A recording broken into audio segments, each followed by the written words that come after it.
Our next guest is Kristan Hawkins. Kristan Hawkins is the president of Students for Life of America. Since launching Students for Life, she has more than tripled the number of campus pro-life groups in the U.S., from 181 to over 800 in 49 states. She speaks to youth and adult pro-life organizations across the country to train pro-life activists on how to end abortion in America. She is also the author of Courageous: Students Abolishing Abortion in This Lifetime. Please help me welcome Kristan Hawkins.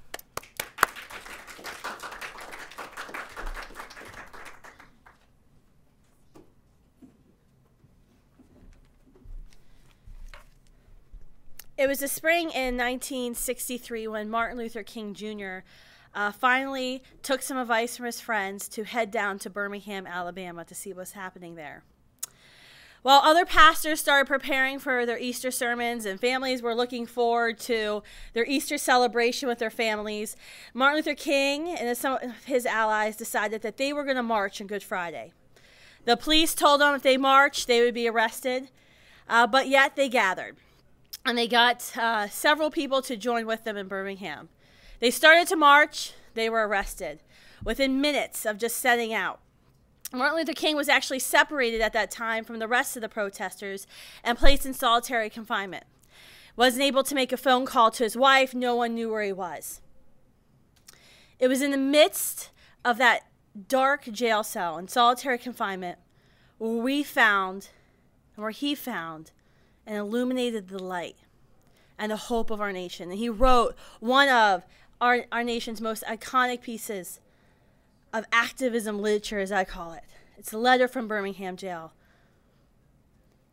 In the darkness, he illuminated the light and the hope for our nation. 8 days after he was released from Birmingham jail, they decided that they were going again to start training people. But this time they started to go to the youth. They actually went into the local high schools to find young people, to train and mobilize them to join them in the civil rights movement. On May 2nd, Martin Luther King and 1,000 young people marched in Birmingham. They were arrested. On May 3rd, they did it again. Another 1,000 people. They were arrested. Well, then the jails were full. They didn't know what to do in Birmingham. And so on the third day of the protests, the police unleashed the water hoses and the attack dogs on the protesters. Those iconic images that we saw that day literally changed the future of the civil rights movement. The White House was said that that was a turning point for them when they realized they had to stop focusing on Cuba and all that was going on and pay attention to what was happening in the American South. Today, 500,000 people are going to be here in Washington, D.C. They're going to be here. And my call to them is going to be simple. Illuminate the truth and the hope.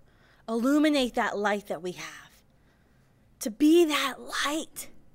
Jesus called us to be the light. He didn't ask us to be the light. He said you are the light. And we have that. And we know we have truth on our side.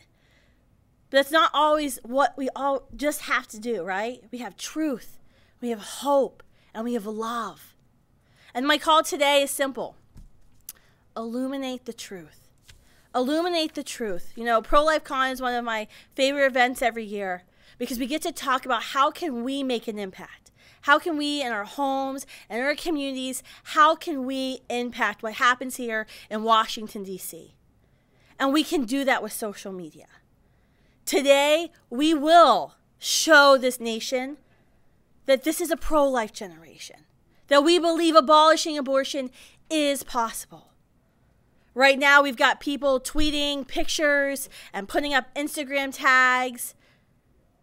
They're putting up their Facebook posts. They're telling their friends and family, I'm in Washington, D.C. because I believe that a preborn child is a human being. I'm here standing for human rights. And that's what we can do, all of us, each and every one of us today, no matter who we are. No matter who we are, no matter what our age, we can get on social media and we can illuminate the truth. We can tell everyone we know what happens in abortion.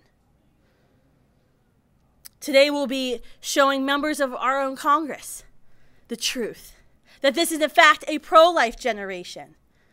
Last night we had some disappointing news when the House GOP decided they weren't going to vote on the fetal pain bill today. They weren't going to do it because they had some dissenting members. And some of those members actually said the reason why we shouldn't vote on the bill right now was because millennials and young women aren't pro-life. That's categorically false. There is no poll that proves that. And actually a poll that was released yesterday showed that 80% of Americans think that there's too many abortions. 59% of millennials believe that abortion is morally wrong. And 52% of millennials only think abortion should be legal in the 3 hard cases.